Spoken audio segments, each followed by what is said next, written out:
The runaway pumpkin cookie. Once upon a time, in the picturesque village of Rosabloom, known for its azure skies and lush green fields, lived Aunt Ace. Aunt Ace loved baking sweets, and everyone in the village admired the delicious treats that came out of her kitchen. The village children, in particular, would line up for her cookies. One day, Aunt Ace decided to try a recipe that no one in the village had ever tasted before: pumpkin cookies. Early in the morning, she prepared her ingredients. She picked the finest pumpkins, sifted her flour, and added cinnamon and ginger. As she kneaded the dough, she muttered to herself, "These cookies will be the talk of the village."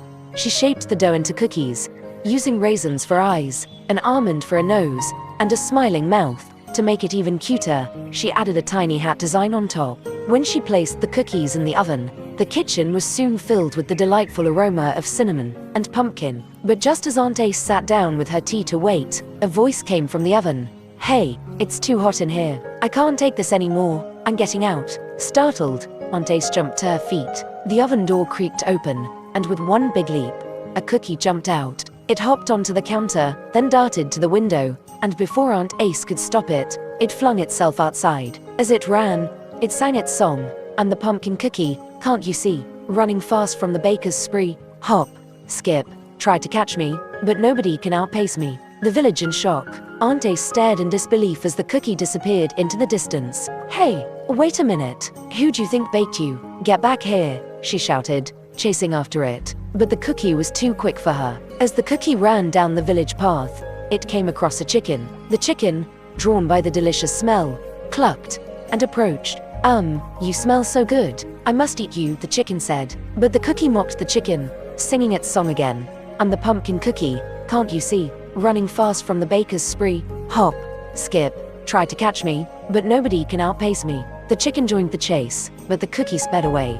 Farther down the road, it encountered a goat. The goat licked its lips and said, "You look so tasty. I must eat you right away." The cookie, unfazed, repeated its song and darted off again. The goat joined the chicken, and together they chased after it. The fox encounter. By now, a crowd had formed behind the cookie. Aunt Ace, the chicken, the goat, and even a few villagers who had joined in out of curiosity. Yet, no one could catch the speedy cookie.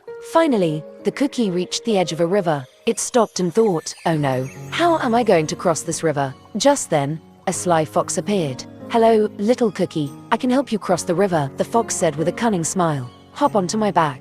The cookie hesitated but realized it had no other choice. It climbed onto the fox's back, and the fox began swimming across the river. Halfway across, the fox said, "You'd better move to my head, or you might get wet." The cookie obeyed, hopping onto the fox's head. Meanwhile, Aunt Ace, the chicken, the goat, and the villagers arrived at the riverbank, watching in astonishment. Just as the cookie was about to sing its song again, the fox suddenly opened its mouth and, snap, it swallowed the cookie whole. The lesson learned. The villagers couldn't believe their eyes. Aunt Ace let out a deep sigh and said, "I think it's best not to bake any cookies that can come to life." From that day on, Aunt Ace went back to making her usual, delicious, but decidedly non-magical, cookies for the village children, and they all lived happily ever after.